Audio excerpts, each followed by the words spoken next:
इस वक्त की एक बड़ी खबर आ रही है, जहां सम्राट कैबिनेट की बड़ी बैठक हुई है। बैठक में 17 एजेंडे पर मुहर लगी। बिहार में पेयजल परियोजनाओं को मंजूरी मिली है। इसके साथ ही जमालपुर जलापूर्ति योजना के लिए 102 करोड़ स्वीकृति दिया गया है। मुंगेर जलापूर्ति परियोजना को 177 करोड़ की मंजूरी मिली है। वहीं बिहार के खिलाड़ियों को भी बड़ी सौगात मिली है। राजगीर स्पोर्ट्स अकेडमी में बनेगा अत्याधुनिक स्पोर्ट्स साइंस सेंटर और इसके साथ ही science centre high performance training और इंजरी सेंटर की स्थापना को भी मंजूरी दे दी गई है। आपको बता दें कि विश्व स्तरीय खेल सुविधाएं और आधुनिक प्रशिक्षण मिलेगा खिलाड़ियों को। और पूर्वी चंपारण की अगर हम बात कर ले तो पूर्वी चंपारण के पिपराकोठी में खुलेगा केंद्रीय विद्यालय। 30 साल की लीज पर केंद्र सरकार को भूमि उपलब्ध कराने की मंजूरी मिली है। क्षेत्र के छात्रों को मिलेगी गुणवत्तापूर्ण शिक्षा और ये बड़ी सौगात सरकार की तरफ से दी गई है। देखिए, बिहार में न्याय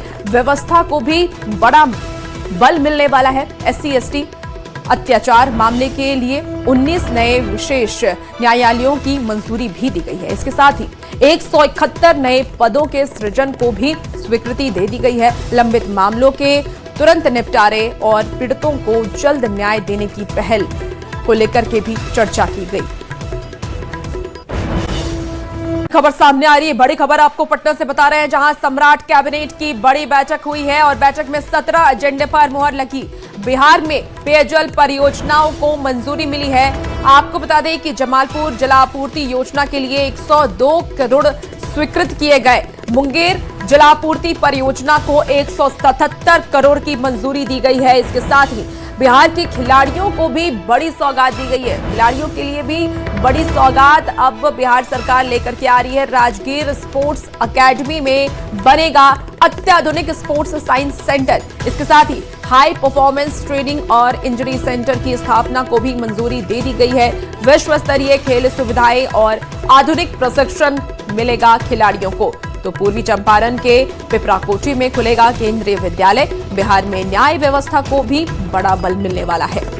आपको बता दें कि SC/ST अत्याचार मामले के लिए 19 नए विशेष न्यायालयों को भी सरकार की तरफ से मंजूरी दे दी गई है और 171 नए पद के सृजन को भी स्वीकृति दे दी गई है। तो CM सम्राट चौधरी की तरफ से कई बड़े फैसले लिए गए हैं और पेयजल परियोजना को भी मंजूरी मिल चुकी है। तो अलग अलग सेक्टर में CM सम्राट चौधरी की तरफ से बड़े फैसले लिए गए हैं। आपको बता दें कि स्वास्थ्य से लेकर के शिक्षा, खेल, हर सेक्टर को लेकर के CM सम्राट चौधरी ने ये बड़ा फैसला लिया है। सम्राट कैबिनेट की बड़ी बैठक हुई है, जहां बैठक में 17 एजेंडे पर मुहर। सारण, मधुबनी, वैशाली, भोजपुर, बक्सर, सिवान, बेगूसराय, सीतामढ़ी, जमुई, मुंगेर और सुपौल। राजस्व एवं भूमि सुधार विभाग का अगला एजेंडा था, जिसके अंतर्गत पूर्वी चंपारण जिला में पिपराकोठी के तहत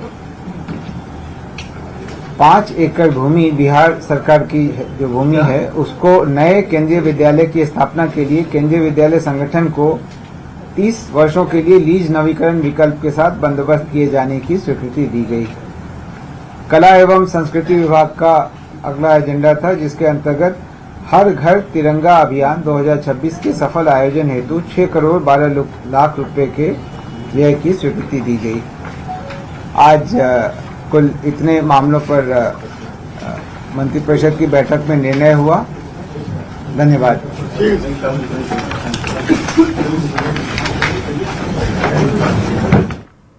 बड़ी खबर आपको पटना से बता रहे हैं, जहां देखिए सम्राट कैबिनेट की एक बड़ी बैठक हुई है और बैठक में 17 एजेंडे पर मुहर लगी है। एक एक करके आपको दिखा रहे हैं कौन कौन से एजेंडे पर सम्राट कैबिनेट में मुहर लगी है। तो बिहार में पेयजल परियोजना को भी मंजूरी दे दी गई।